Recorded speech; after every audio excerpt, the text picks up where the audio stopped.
Saludos, ¿qué tal? Bienvenidos a una nueva edición del podcast FinecTalks, vuestro podcast semanal de ahorro y finanzas. Esta semana vamos a tratar un tema, digamos, que no solemos hablar mucho, es verdad que lo hablamos muy de vez en cuando, pero que siempre viene muy bien recordar, que es cómo hablar con los niños de finanzas, cómo introducir a los niños en las inversiones, porque quizás nosotros lo tenemos muy claro, pero ese conocimiento es valioso y hay que empezar a traspasarlo a generaciones venideras. Entonces, para eso vamos a intentar ver cómo se puede hacer y cómo lo hace, en este caso, una experta que es Natalia Santiago, que es escritora y divulgadora financiera. Natalia, ¿qué tal estás? Hola, ¿qué tal? Encantada de estar aquí otra vez con vosotros. Genial, bueno, ya tendrías, como suelo decir, la tarjeta platino. Si la diéramos como en El Hormiguero, pues ya tendrías, has venido 3 veces para el podcast, o sea que ya la tendrías. Sí, la verdad es que sí, esto ya es tradición. Bueno, pues nada, hoy esta vez sí que vamos a centrar la charla. Contigo hemos hablado mucho porque tenías otros libros como Invierte en ti y demás. Esta vez vienes a presentarnos un libro que es Money Academy y la fuente de la eterna riqueza, que es, digamos, es como un libro de finanzas para niños, pero no es el típico libro de explicar conceptos. Ahora lo hablaremos, pero antes de nada, lo primero de todo, quiero que te presentes quién es Natalia de Santiago en unos segundos para quien no te conozca. Pues ¿quién soy? Yo qué sé, de todo y nada, la verdad. O sea, yo siempre he trabajado, siempre digo que soy ingeniera de formación, pero financiera por vocación. Siempre trabajo en finanzas en muchos sectores distintos y desde muchos ángulos distintos. También he emprendido, he fundado empresa, he vendido empresa, en fin, un poco de todo. Y llegué a lo que es la divulgación financiera, pues por casualidad, más que nada, porque a mí me gusta mucho escribir y estaba presente en redes sociales, pero de forma totalmente personal. Pero sobre todo a partir de la pandemia en 2020 empezó a surgir mucho interés por temas financieros y empecé a colaborar con revistas como él y tal. Y bueno, a partir de ahí pues me di cuenta que había mucha necesidad de educación financiera y muy poca gente proporcionando este tipo de contenidos, ¿no? Entonces, digamos que desde entonces pues hago mucha labor de divulgación y me gusta mucho porque es muy agradecido, la verdad, y además me permite escribir, que es lo que más me gusta. Con lo cual, pues bueno, win-win-win. Genial, pues nada, hablando de escribir, ya digo, vienes a presentar un libro que corrígeme si me equivoco, lleva unas pocas semanas, ¿no? En el mercado, que es Money Academy y la fuente de la eterna riqueza. Sí, para ser exactos, hace 2 semanas hoy, o sea que sí, es muy nuevo, está recién salidito del horno, desde el 7 de febrero está en librerías. Esto es como es un libro de finanzas al uso para niños, de introducir conceptos típicos, o es algo más para nada. De aventuras. ¿Cómo sería este libro? Para nada, este es un libro de aventuras, realmente. Lo que pasa es que tiene, o sea, al final el objetivo es irles transmitiendo conceptos y principios de economía y finanzas, pero sin que se den cuenta. Es decir, o sea, ellos no tienen por qué saber qué realmente que están aprendiendo. O sea, es verdad que a mí lo que me propusieron en un principio fue hacer lo que tú dices, un libro de no ficción, un manual de finanzas para niños. Pero yo la verdad que he sido siempre muy lectora y confío mucho en la capacidad de los libros para enseñar y transmitir, no lo vi. O sea, no lo vi porque no quería escribir un libro que compraran los padres y no leyeran los niños. Y yo creo que bastante difícil es hacer que un niño con 11, 12, 10 años lea, como para encima decirles, y ahora léete esto de no ficción, donde te voy a decir, ahorro, 2 puntos. Dícese, ¿sabes? Con lo cual, pues me busqué otra forma de hacerlo, ¿no? Entonces, al final es un poco más una apuesta, digamos, a largo plazo, o sea, van a ser varios libros y, bueno, pues se van tratando más y más temas, pero al final de lo que se trata es de que se lo lean. Porque, bueno, ¿de qué vale tener un libro que te compran pero no se lee, ¿no? ¿Cómo se introducen los conceptos financieros de forma natural? Porque es un libro de aventuras, corrígeme si me equivoco, pero se van introduciendo conceptos ahí. ¿Cómo lo hacen? Me genera mucha curiosidad esto, la verdad. Bueno, pues con mucha imaginación, la verdad. O sea, a ver, este que es el primero, van a ser más, digamos que me he tenido que concentrar más en que sea interesante, en que tenga trama y tal. Pero bueno, para empezar, bueno, es un libro de la estructura clásica, ¿no? De libros de internados, etcétera, de estos que hay distintas casas. Bueno, pues aquí, en lugar de ser como un Harry Potter, ¿no? De Gryffindor, Hufflepuff y tal, pues digamos que las distintas casas en las que se les reparten en este colegio, pues ya son como vertientes del mundo financiero, una más startupera, la otra más,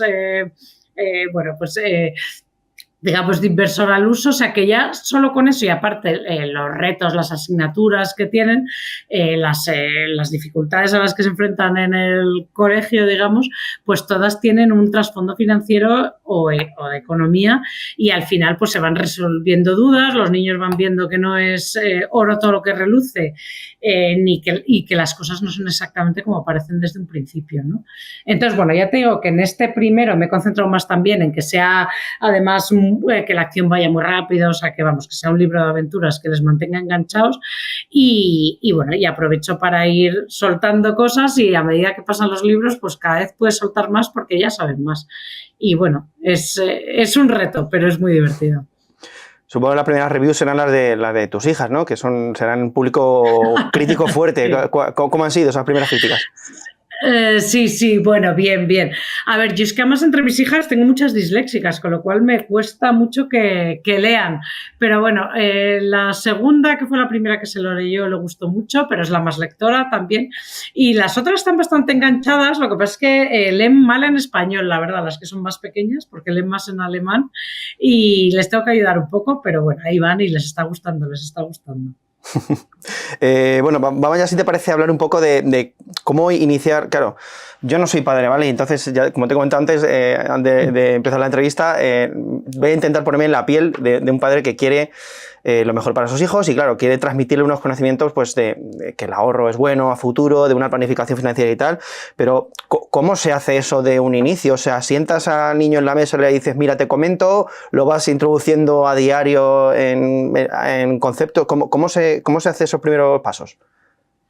A ver, yo lo primero que siempre digo, que creo que es algo que mucha gente no se da cuenta, es que tú estás educando en finanzas cuando crees que no estás educando en finanzas. Aunque tú crees que no estás haciendo nada, estás educando en finanzas, porque esto es como la salud, como la alimentación, o sea, los comportamientos se heredan muchísimo, sobre todo porque no se enseña en los colegios o se enseña muy poco.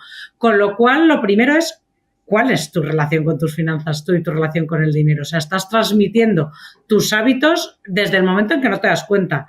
Con lo cual, la primera clave para darles una buena educación financiera a tus hijos es mejorar la tuya propia, ¿no? O sea, que si la gente no sabe por dónde empezar, empieza a revisar tus comportamientos, empieza a mejorar tu formación financiera, la tuya propia, y a partir de ahí ya la de tus hijos se va a ver beneficiada por defecto.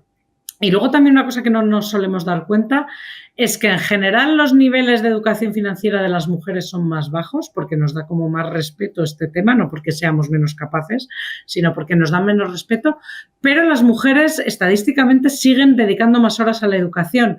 Es decir, que en una pareja no se están transmitiendo la suma de los conocimientos de los dos o las del mejor, sino que se están transmitiendo más los del miembro de la pareja o de la familia que más eduque en general. Con lo cual en esto también tenemos que tener ojo porque muchas veces se están transmitiendo los conocimientos de la persona que participa menos en las finanzas de las familias o que tiene una educación financiera peor. Entonces, digamos que, por ejemplo, en general, el que las madres de media tengan una educación financiera insuficiente se perpetúan los hijos. O sea, que empecemos por ahí.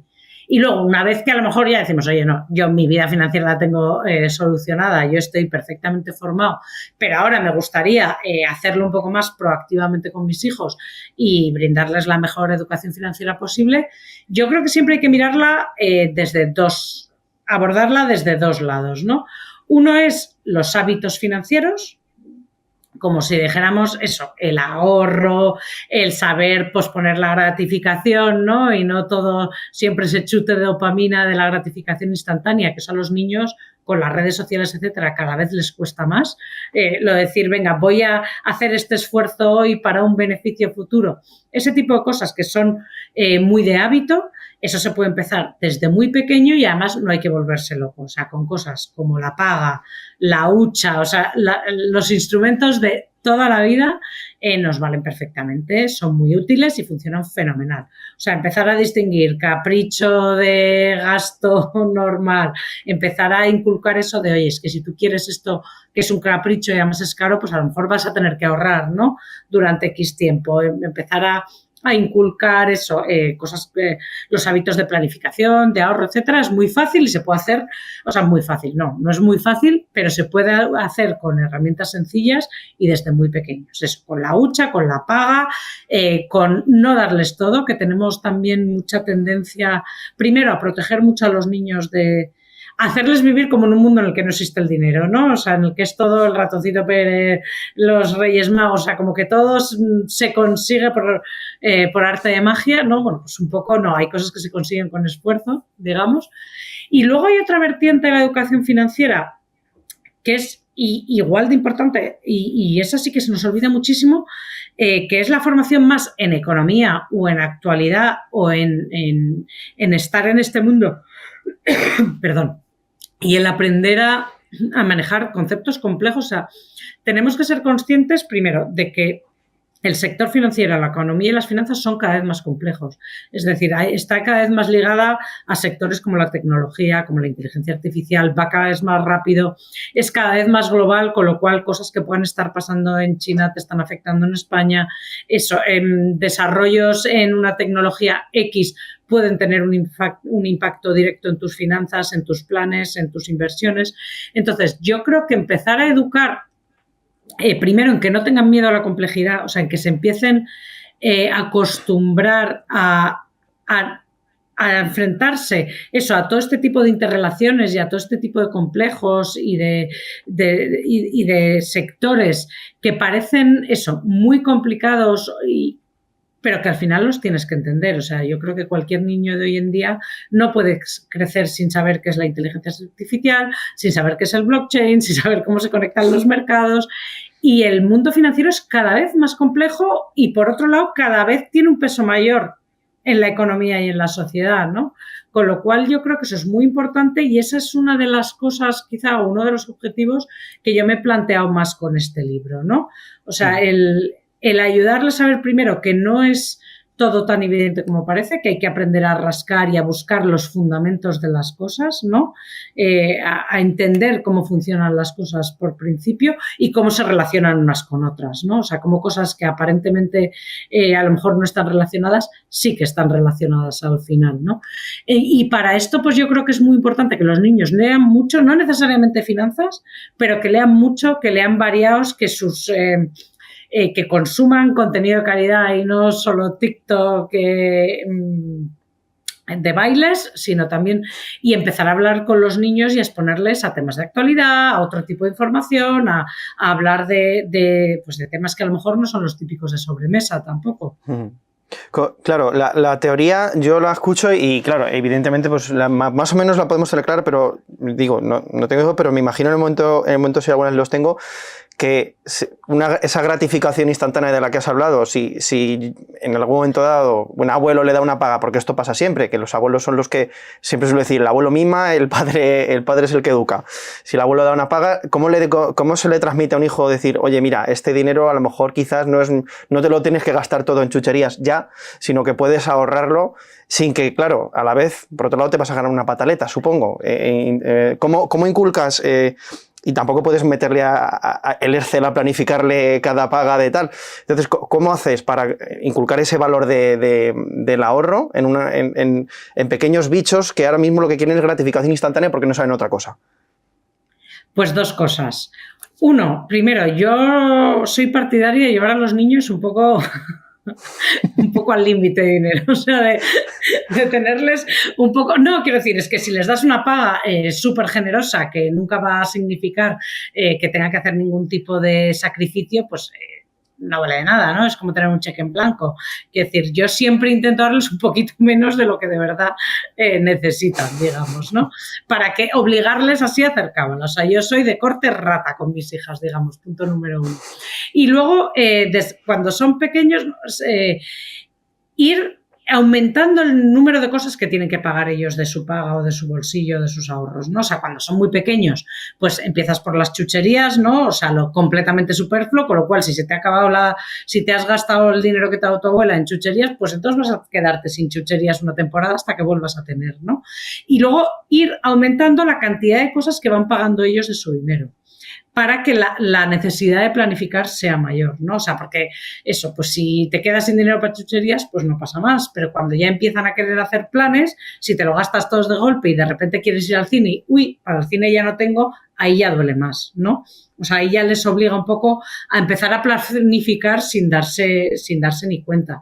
Y a medida que entran ya pues más en la adolescencia, etcétera, ahí sí que es más fácil obligarles a planificar porque ahí se empiezan a dar cuenta de que si en verano, en vacaciones, de repente quieren salir todos los días y quieren hacer más planes, pues que no le va a valer con la paga del mes de verano, a lo mejor que tienen que empezar a ahorrar desde marzo, ¿no? O sea, que yo creo que con esos dos herramientas, una que es llevarles justos de dinero, porque eso, pues lo que pasa es que a veces pues tú estás ahí intentando que se administren y de repente llegan los abuelos y te rompen un poco el plan, ¿no? Pero bueno, lo bueno de los abuelos es que suelen dar el dinero de golpe, con lo cual sí que les obliga un poco a decir, pero este dinero que te han dado de golpe no te lo gastes de golpe, ¿no? Gástatelo poco a poco.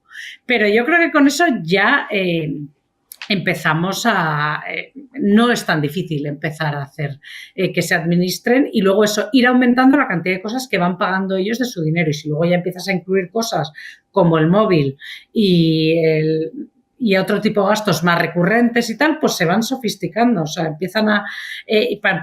van desarrollando otras habilidades. Y otra cosa que hago, por ejemplo, es cuando cosas tipo contratos de móviles, no sé qué, para empezar, a partir de una edad les hago llamar a ellas. Oye, si quieres otra tarifa, llama tú, contrata tú, entérate qué precios hay. Y vamos viendo. Luego que hay que firmar al final y soy yo la que firmo el contrato, firmo. Y también les obligo, por ejemplo, a ir al banco. O sea, ellas preguntan, oye, ¿qué cuentas tienes para menores? ¿Cuánto cobran? Tal, y luego yo ya, a mí ya que me lo den todo hecho, yo ya firmo los papeles. Pero ya que vayan perdiendo, que a mucha gente le da miedo el banco, o sea, hay mucha gente que le impone mucho respeto, que no se atreve a preguntar, y eso son cosas que se pueden entrenar desde pequeño también. Habrá gente que nos estará escuchando que dirá, oye, Natalia, a lo mejor es un poco estricta, o sea, los niños, habrás tenido esa conversación mil veces. Madre, digo yo. Ogro. Claro, ahora tenido esta conversación muchas veces de los niños están para... ¿Cómo se van a pagar sus cosas? Están para divertirse, o sea, son niños, no puedes meterlos en la dinámica de... Te estoy hablando con la edad, o sea, obviamente yo a mis hijas los mimo, de repente se nos va de las manos las navidades y aquello es un despropósito de regalos y tal, pero sí que es verdad que yo lo que sí empiezo a entrenar, también tengo 5 hijas, quiero decir, no sería posible hacerlo de otra forma, es que ya solo el decir, oye, mamá, quiero unas zapatillas de tal, pues no te las voy a comprar 6 más, piensa si las quieres pedir por tu cumpleaños o en Navidad. Eso ya es posponer la gratificación y eso ya es enseñar a resérvate ciertas cosas para regalos o para momentos, aunque las vaya a comprar yo y aunque las vaya a pagar yo, no compro todo lo que me piden sin más, ¿no? O sea, incluso en cosas como ropa y tal, les hago pensar un poco, oye, ¿cuántas zapatillas? O viene su cumpleaños y digo, tú en verano no vas a querer otras zapatillas para tal y a lo mejor tu cumpleaños en marzo, ¿no? Bueno, pues es que esto porque lo acabo de hacer ahora con mi segunda, que va a ser su cumpleaños y le digo, empieza a pensar cuánta ropa necesitas para salir en agosto, porque puedes empezar a pedirla ya por tu cumpleaños, ¿no? Y bueno, yo creo que así les estás obligando a pensar un poco más a largo plazo, al final, ¿no? Que es lo que se pretende, ¿no? Incluir, yo siempre digo que en las finanzas el tiempo es casi más importante que la cantidad. Y siempre pensamos en cantidades, que parece lo obvio, pero en cuanto empiezas a meter la otra variable, que es el tiempo, y a pensar en plazos, en tiempo, entonces es cuando empiezas de verdad a pensar en finanzas a un nivel un poco más sofisticado. Vamos ya así con la pregunta que es como cuando hablamos de vivienda, hipoteca fija o variable, que es el paga sí, paga no. Porque yo escucho los que por un lado dicen está bien porque así se van administrando una cantidad fija y otros también he escuchado la de, bueno, eso de que reciben un dinero porque sí, por ser ellos mismos, pues como que sienta unas bases a futuro quizás no demasiado buenas. Entonces, ¿cuál es tu punto aquí?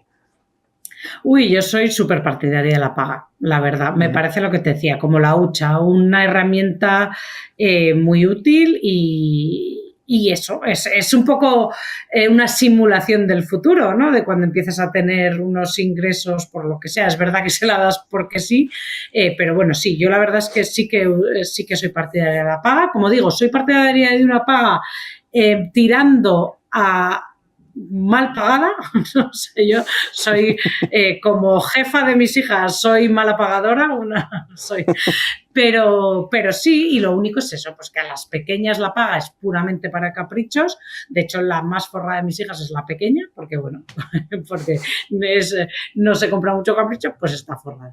Pero sí que voy aumentando, y mis hijas mayores pues pagan ya muchas cosas de su paga, y además enseguida yo lo tengo muy automatizado, o sea, con transferencias periódicas, tienen su cuenta, tienen su tarjeta de débito, y cuando entran en números rojos, pues es su problema, claro. ¿Y comprenden ya el mecanismo de que si dejan el dinero quieto durante un tiempo en un sitio, quizás a largo plazo puedan recibir un porcentaje mayor de ese dinero o no? Sí, a ver, sí lo empiezan a entender. A ver, yo esa educación, porque tengo varias es verdad que cada hijo luego lo ves y esto también es innato, ¿no? O sea, hay gente que es más ahorradora y más hormiguita por naturaleza, y yo tengo varias manirrotas en la familia. Entonces lo que empecé a hacer es lo contrario. Cuando me pedían adelantos y cosas así, les empecé a cobrar intereses, porque digo, para que vean. O sea, que empecé porque es que eran muy manirrotas, digo, para que Con papel y todo, con un papel firmado. Con Excel. Yo llevaba como un banco particular con tu cuenta y ahí te iban sumando los intereses. Pero sí que empiezo. Lo que pasa es que soy ya un poco más mayores, un poco a inculcarles si dejas el dinero, le puedes ir sacando una rentabilidad, etcétera, de cara al futuro. Y luego la importancia de eso, de tener siempre en cuenta el tiempo. El dinero no es... Los ingresos y los gastos no van siempre aparejados. Uh-huh. Claro, una vez entienden la parte esta del ahorro, la parte del tema de la inversión, ¿a qué edad se puede empezar a inculcar eso? ¿Es pronto, a la edad que has comentado tú, 8 o 10 años, o hay conceptos que sí que pueden ir aprendiendo? O sea, ¿cómo podemos ir introduciendo esto de la inversión a los niños para que vayan entendiéndolo? A ver, hay claramente muchos niños que son muy emprendedores e inversores natos, ¿no? O sea, de esos niños yo creo que lo que hay que hacer es no cortarles las alas, ¿no? Si un niño tiene interés y tal, y darle la información adecuada, y a los niños que no tienen un interés por este tema innato, ¿no? O sea, que son niños normales, porque la mayoría no tienen un interés por este tema innato, yo creo que es interesante aprovechar esta edad para sentar las bases, para que entiendan los fundamentos de la inversión. Porque yo lo que veo luego es mucho adolescente que sí que empieza a querer invertir o a querer meterse en el mundo cripto y tal, y sin embargo no tiene ni idea.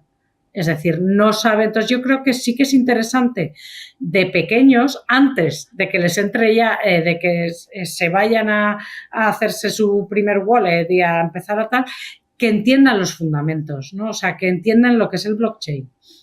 Lo que es un criptoactivo, lo que es una acción, que hay muchos niños que quieren empezar a invertir y no entienden que una acción es un título de propiedad de una empresa. O sea, que realmente su valoración, más allá de que tú puedas hacer trading, está ligada a los resultados de una empresa, a cómo vaya el negocio, a otro tipo de análisis un poco más sofisticado, ¿no? Entonces yo creo que estos básicos de cultura, de entender qué es una empresa, qué es una acción, qué es la bolsa, qué es el blockchain, eso sí que es, cuanto antes lo hagamos, menos expuestos a caer en esas trampas un poco del dinero rápido y del dinero fácil van a estar, que pasan, o sea, es que hoy en día los niños pasan de no tener ni idea a querer estar ya siendo expertos criptobros. Y eso es peligroso, porque hay ahí un punto en el que pasan eso, de ser totalmente naif en finanzas a de repente creer que lo saben todo y que nadie les puede decir nada y que se van a forrar con bla, bla, bla, bla. Entonces yo creo que si de pequeños sí que aprovechas para que sepan estas cosas y que el día que se enfrenten a esto digan, bueno, pero es que yo esto entiendo cómo funciona, sé lo que es, y no estén tan vulnerables al engaño, básicamente, ¿no? A dejarse llevar por lo que dice el último youtuber de turno. Sí, yo recuerdo estaba pensando que mi madre de pequeño me decía la frase de nadie da duros a pesetas, y esto que lo he llevado siempre súper fijo. Claro, a lo mejor me he perdido algunas oportunidades de inversión cuando tengo X años, pues por esto, porque soy más conservador, más amarrategui, pero es verdad que me he evitado muchos pufos por otro lado, pero claro, eso es... Totalmente. Es que yo creo que bueno, o sea, que sobre todo es hacerles un poco que no sean vulnerables al timo, a la estafa y también a ese querer hacerse millonario en 2 días. O sea, porque luego se creen también estas historias del hombre hecho a sí mismo en 6 meses. O sea, simplemente, y es lo que te decía, leyendo, si tú te lees la biografía real de esta gente que parece que se han hecho, luego te das cuenta que no, que son gente que llevaba currando muchísimos años, que son buenísimos en lo suyo y que han trabajado y han pospuesto la gratificación. O sea, no hay nadie que se haya hecho un millonario del día a la mañana. Es que incluso los el pollo este de Cereum, ese chaval ha currado un montón y sabe muchísimo y le ha metido muchísimas horas. No puedes quedarte con la punta del iceberg, ¿no? Entonces yo creo que el enseñarles eso, y en eso la lectura es una herramienta muy potente, ¿no? Si te interesa este tipo de gente, vamos a buscar una biografía buena sobre este perfil, vamos a leer y a hablar sobre esta, y vas a ver que esta gente trabaja mucho, que esta gente sabe mucho de lo suyo, y que para saber mucho de lo tuyo y ser bueno en lo tuyo hay que currar y hay que meter el sacrificio y las horas por delante, ¿no? Entonces yo creo que eso es interesante hacerlo desde pequeño. Estaba pensando también el tema de hay ahora mismo muchas opciones de muchas entidades que ofrecen como fondos de inversión para niños o carteras de inversión para niños. Esto es ¿tú cómo lo haces? O sea, tus hijas, por ejemplo, tienen su propia cartera de inversión o no lo saben o se la vas enseñando cada X o es pronto todavía. No, pueden tenerla perfectamente, sobre todo eso, si les estás fomentando la cultura del ahorro y tal. Lo que pasa es que como en general estamos hablando a plazos muy largos, cuando hablas de niños, pues en general viro hacia carteras de fondos indexados, etcétera, no hacia gestión activa de los niños de su cartera, ¿no? Quiero decir, mis hijas no están diciendo, vende esto y cómprame esto. A la de chuches yo, todo. por ejemplo, pequeña...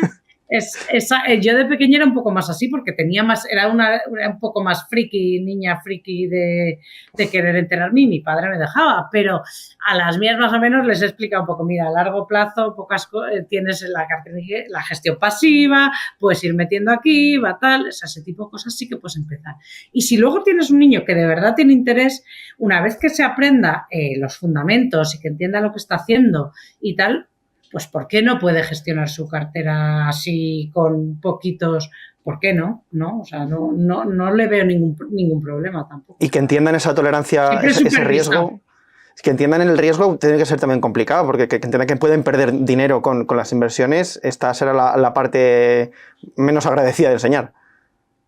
Es que eso es un poco lo que te decía, va mucho en la personalidad y te encuentras con niños que además muchas veces es heredado que son completamente aversos al riesgo, es decir, que no les gusta nadie arriesgar, y hay niños que casi hay que animarles a decir, oye, es que emprender es un riesgo, elegir una carrera es un riesgo, que les tienes que aprender a enseñar a que aprendan a convivir con la incertidumbre.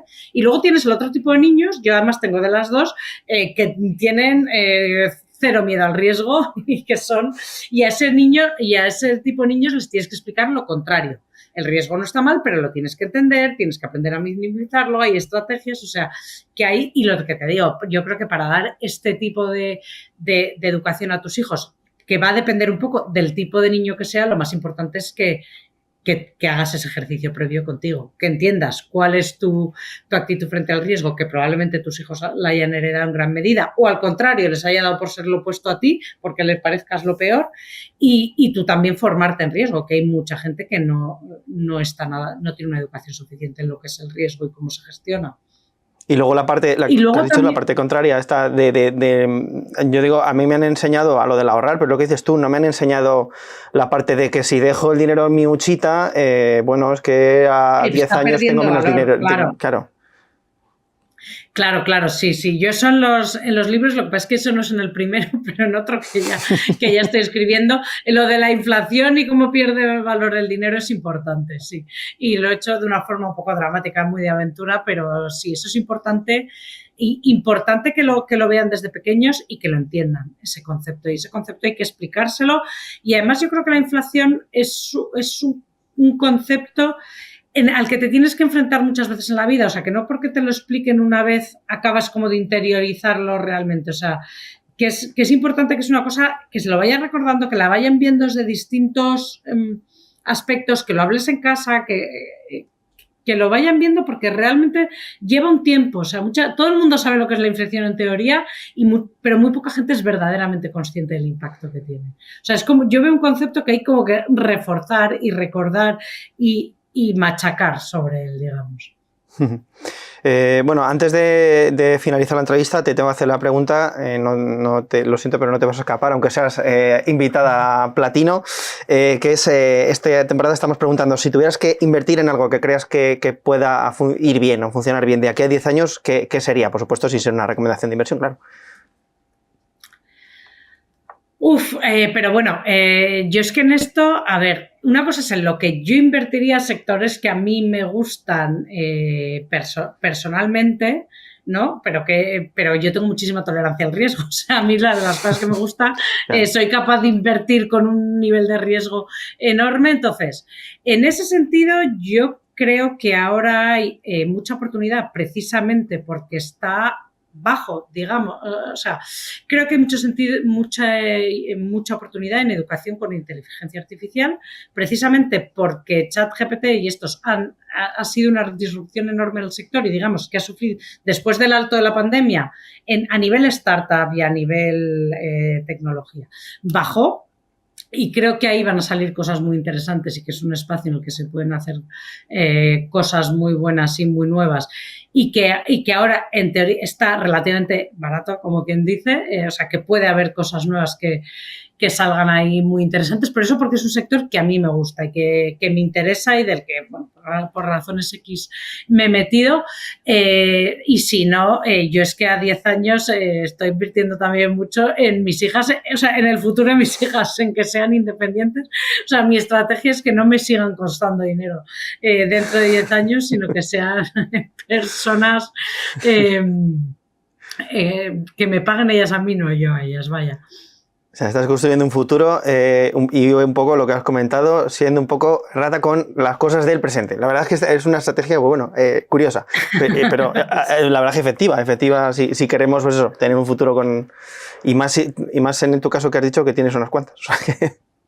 Sí, exactamente. Genial. Natalia, oye, pues ha sido un placer tenerte por aquí, por el podcast por tercera vez y nada, el próximo libro, la próxima aventura, pues igual nos vemos por aquel entonces. Ya nos has hecho un plot twist ahí con el tema de la inflación, más o menos ya nos podemos hacer una idea, pero bueno, ha sido un placer, muchas gracias.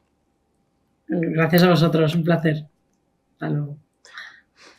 Y vosotros, como siempre, pues nos vemos. Si os ha gustado la charla, por supuesto, dejadnos un me gusta. Y nada, nos vemos en la siguiente edición del podcast Finet Talks la semana que viene.